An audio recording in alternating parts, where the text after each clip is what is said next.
Hi friends, welcome to Target Kaki online classes. This is Jyoti. So first time ఈ video చూస్తున్న అభ్యర్థులైతే మన target కాకి YouTube ఛానల్ని subscribe చేసుకోండి. ఈ వీడియో నచ్చితే లైక్ చేయండి, అలాగే మీ మిత్రులు ఎవరైనా ఉంటే షేర్ చేయండి. ఓకే, ఈ సెషన్లో మనం May 24th నాటి కరెంట్ అఫైర్స్ అనేది డిస్కస్ చేద్దాం. సో అందులో భాగంగా మన ఫస్ట్ టాపిక్ వచ్చేసి ఏఐ నర్స్ రోబోట్ అనే అంశం వార్తల్లో ఉంది. సో ఓకేనా అండి, మరి ఈ డీటెయిల్స్లోకి వెళ్తే ఈ నర్స్ రోబోట్ పేరేంటి, దీన్ని ఎవరు తయారు చేశారు, ఇది ఎక్కడ అందుబాటులోకి వచ్చింది, ఇలాంటి అంశాలను మనం చెప్పుకుందాం. ఓకేనా అండి, అంటే నర్స్ ఎలాగైతే రోగులకు చికిత్స చేయడంలో సహాయ సహకారాలు అందిస్తుందో, ఎలాగైతే వైద్య సిబ్బందికి సహాయ సహకారాలు అందిస్తుందో అలాగే సేవలు అందించడానికి అని చెప్పేసి ప్రపంచంలోనే మొట్టమొదటిగా AI nurse artificial intelligence nurse robot ఒకదాన్ని అభివృద్ధి చేయడం జరిగింది. ఓకేనా అండి, అయితే ఈ రోబోట్ పేరేంటి అని అంటే నూరా బోట్ అండి. ఓకేనా అండి, ఇది ప్రపంచంలోనే మొట్టమొదటి ఆర్టిఫిషియల్ ఇంటెలిజెన్స్ నర్స్ రోబోట్ అండి. ఓకే, అయితే మరి ఇది ఈ నూరా బోట్ అనేది ఎక్కడ అందుబాటులోకి వచ్చింది అని అంటే తైవాన్ హాస్పిటల్స్ ఉంటుంది కదా, తైవాన్ హాస్పిటల్లో ఇది సేవలు అందించడానికి సిద్ధంగా ఉందంట అండి. ఓకేనా అండి, అయితే మరి దీన్ని ఎవరు అభివృద్ధి చేశారు అంటే ఫాక్స్కాన్ కు అనుబంధ సంస్థ. ఫాక్స్కాన్ అంటే ఏంటి, తైవాన్ కు చెందినటువంటి ఒక సంస్థ. ఆ ఫాక్స్కాన్ కు చెందినటువంటి హాన్ హై, ఓకేనా అండి, హాన్ హై అనే సంస్థ and Taichung general hospitals. Okay, Taichung general hospitals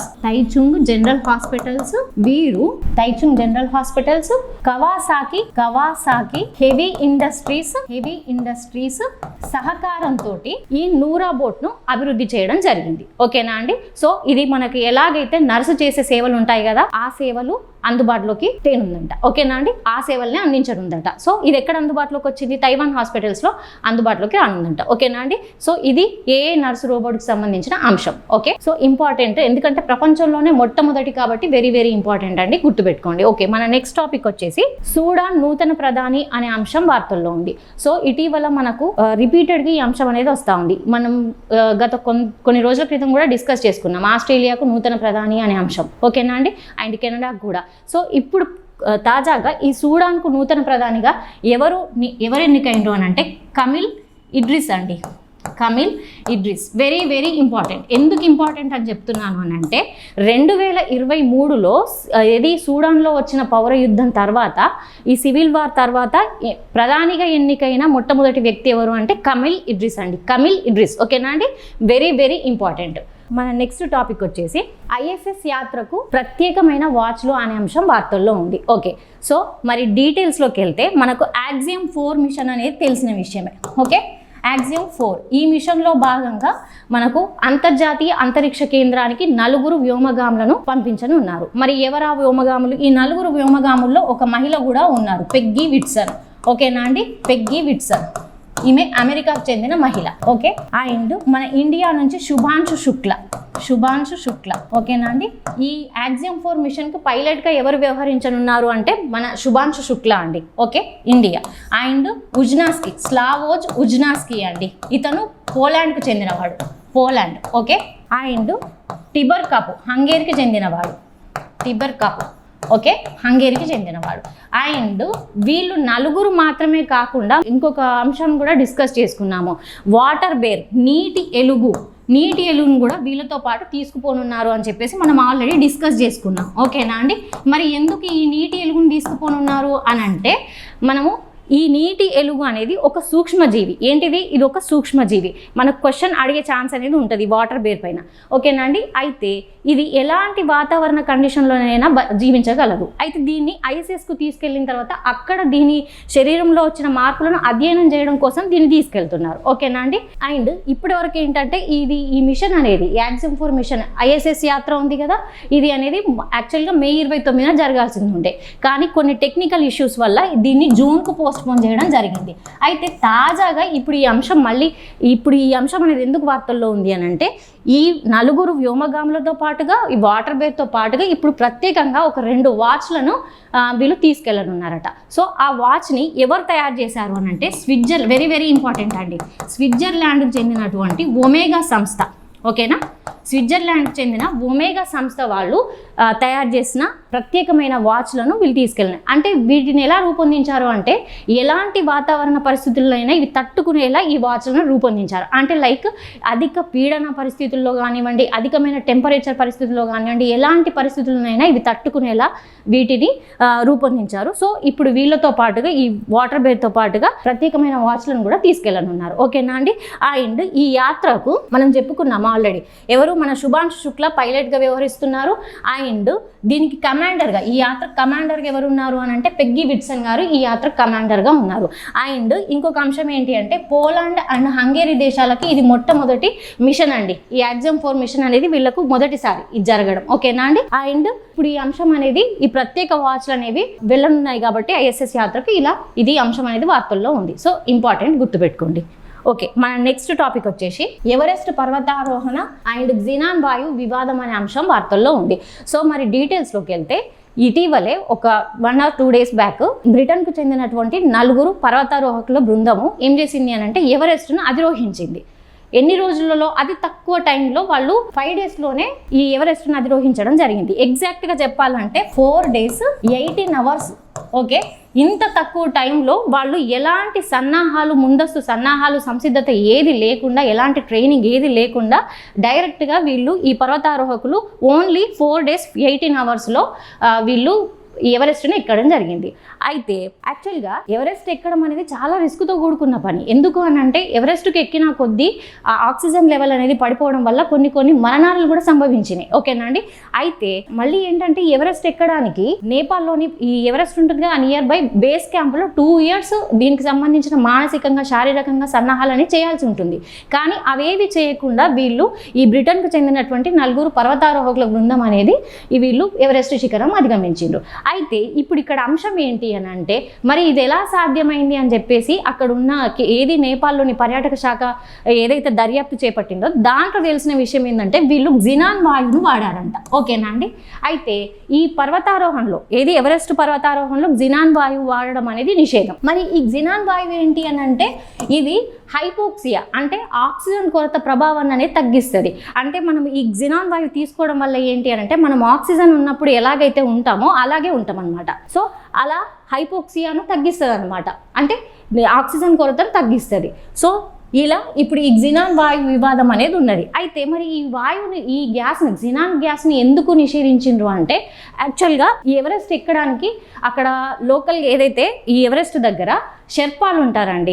అంటే వీళ్ళు లైక్ మనకు మార్గదర్శకులుగా, ఎవరెస్ట్ ఎక్కడానికి మార్గదర్శకులుగా, సహాయకులుగా ఈ షెర్పాలు అనే వాళ్ళు ఉంటారు.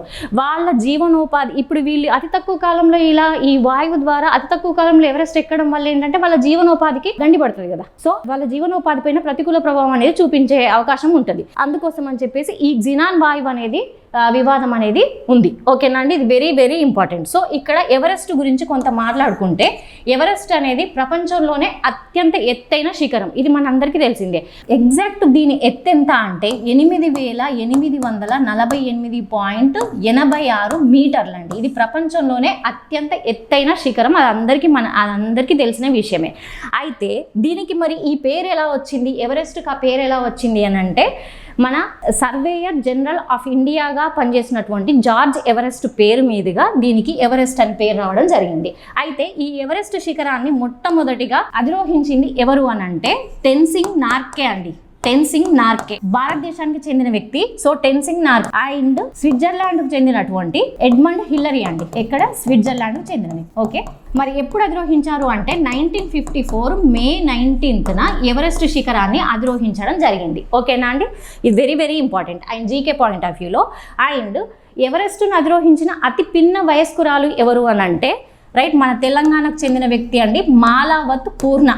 ఓకే, మాలావత్ పూర్ణ 13 సంవత్సరాల 11 నెలల కాలంలోనే ఈమె ఈ ఎవరెస్ట్ శిఖరాన్ని అధిరోహించిన అతి పిన్న వయస్కురాలుగా చరిత్ర సృష్టించిందండి. ఓకేనా అండి. అండ్ ఇది ఎక్కడ ఉంటుంది, ఈ ఎవరెస్ట్ శిఖరం అనేది నేపాల్లో ఉంటుంది. మరి ప్రపంచంలోనే అత్యంత ఎత్తైన రెండో శిఖరం ఏంటి అని అంటే K2 శిఖరం అండి. గాడ్విన్ ఆస్టిన్ అని అంటారు. యాక్చువల్గా ఇంకొక పాయింట్ అండి, ఇక్కడ ఎవరెస్ట్కి ఇది మనము జార్జ్ ఎవరెస్ట్ ఎవరైతే ఉన్నారో అతను గుర్తించడం వల్ల దీనికి ఎవరెస్ట్ అనే పేరు వచ్చిందని చెప్పేసి అనుకున్నాం. మరి దీనికి పాత పేరేంటి అని అంటే పీక్ 15 అండి. దీని పాత పేరేంటి అని అంటే పీక్ 15. ఓకేనా అండి. అయితే మరి ప్రపంచంలోనే ఎత్తైన రెండవ శిఖరం ఏంటి అని అంటే గాడ్విన్ ఆస్టిన్, దీన్ని గేటు శిఖరం అని అంటారు. ఇది మన ఇండియాలో ఉంది. ఓకేనా అండి. సో ఇది అంశం వెరీ ఇంపార్టెంట్, గుర్తుపెట్టుకోండి. అండ్ మన నెక్స్ట్ టాపిక్ వచ్చేసి షిరుయి లిల్లీ ఫెస్టివల్ అనే అంశం వార్తల్లో ఉంది. సో ఈ ఫెస్టివల్ ఇప్పుడు ఎందుకు వార్తల్లో ఉంది అని అంటే ఇది యాక్చువల్లీ మణిపూర్లో జరుగుతుందండి. ఈ ఫెస్టివల్ ఎక్కడ జరుగుతుంది? మణిపూర్లో జరుగుతుంది. అయితే మణిపూర్లో మనకు తెలిసిన విషయమే 2023లో ఇప్పటి వరకు కూడా కొన్ని హింస అనేది అక్కడ జాతుల మధ్య ఘర్షణ అనేది జరుగుతుంది. ఓకేనా.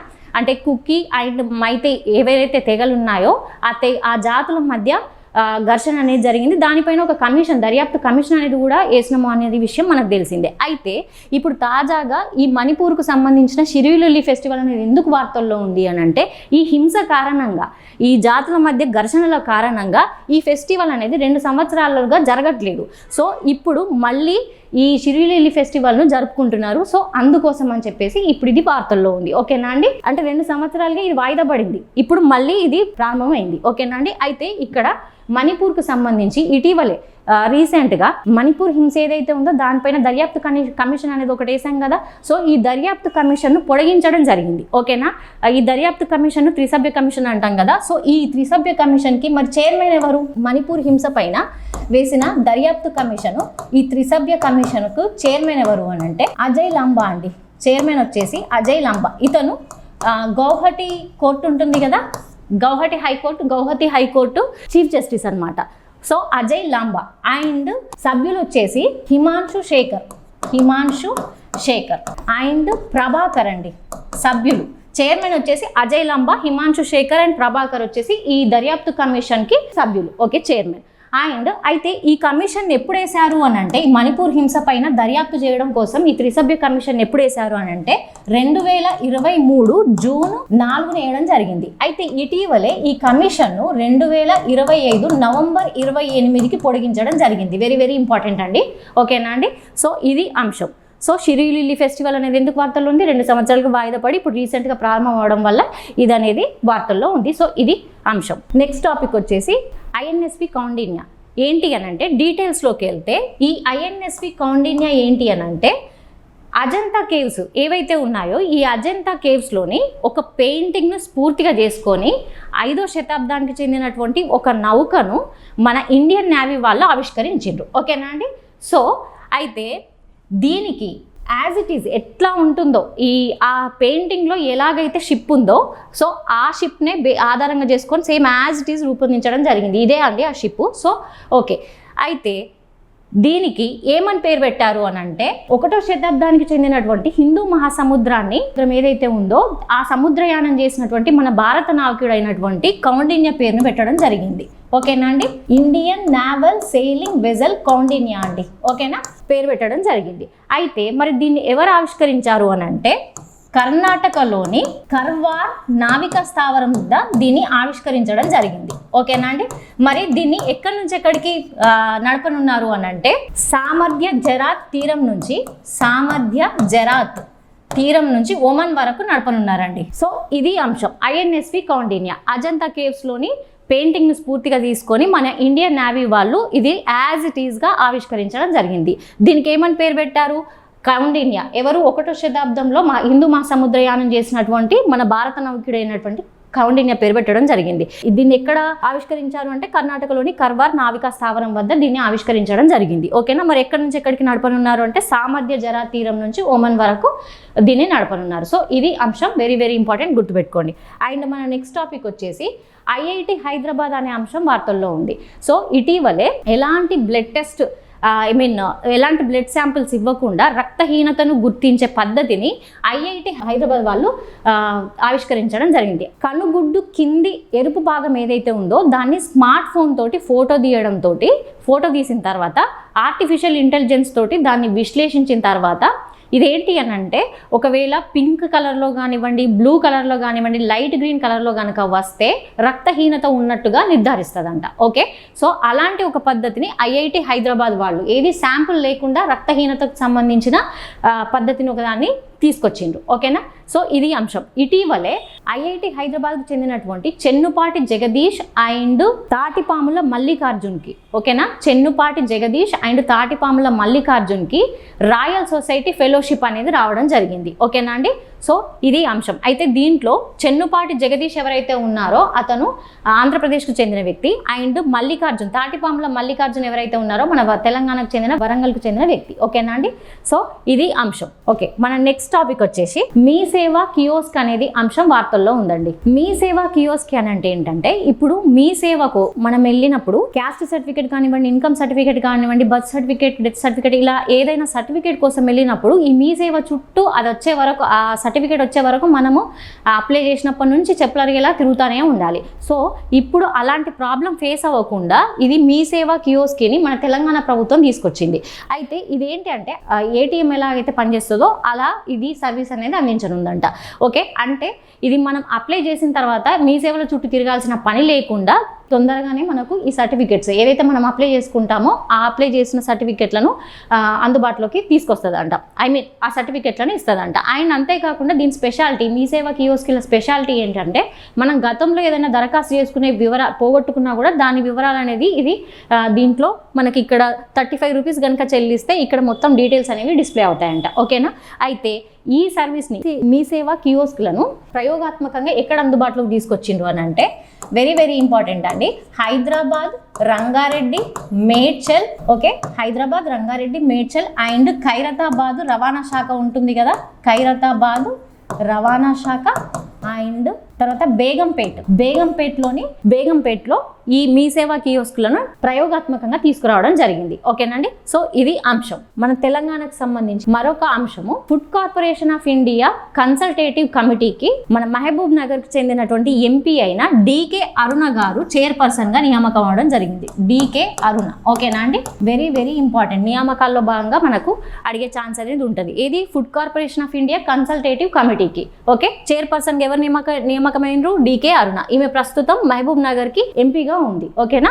ఈమె కేంద్ర ప్రభుత్వం అనేది నియమించింది మనం. ఓకేనా? ఇది అంశం. అండ్ మన నెక్స్ట్ టాపిక్ వచ్చేసి ఆంధ్రప్రదేశ్ రాష్ట్రానికి సంబంధించి వక్ఫ్ ట్రిబ్యునల్ ఏదైతే ఉందో ఆ వక్ఫ్ ట్రిబ్యునల్ చైర్పర్సన్ గా, ఓకేనా అండి, లక్ష్మీరాజం. ఇతను ఎవరు అని అంటే కర్నూలు జిల్లాకు అదనపు జడ్జిగా ఇతను ఆల్రెడీ వర్క్ చేస్తున్నాడు. సో ఇప్పుడు కొత్తగా ఈ వక్ఫ్ ట్రిబ్యునల్ ఏదైతే ఉందో దానికి చైర్మన్గా ఇతన్ని లక్ష్మీరాజ్యంను అదనపు బాధ్యతలు అనేది ఇవ్వడం జరిగింది. ఓకేనా అండి? ఇది ఆంధ్రప్రదేశ్కి సంబంధించిన అంశం. Okay, very very important. ఇవ్వండి మన ఈరోజు కరెంట్ అఫైర్స్. మళ్ళీ రేపటి కరెంట్ అఫైర్స్తో కలుద్దాం. థ్యాంక్ యూ అండి.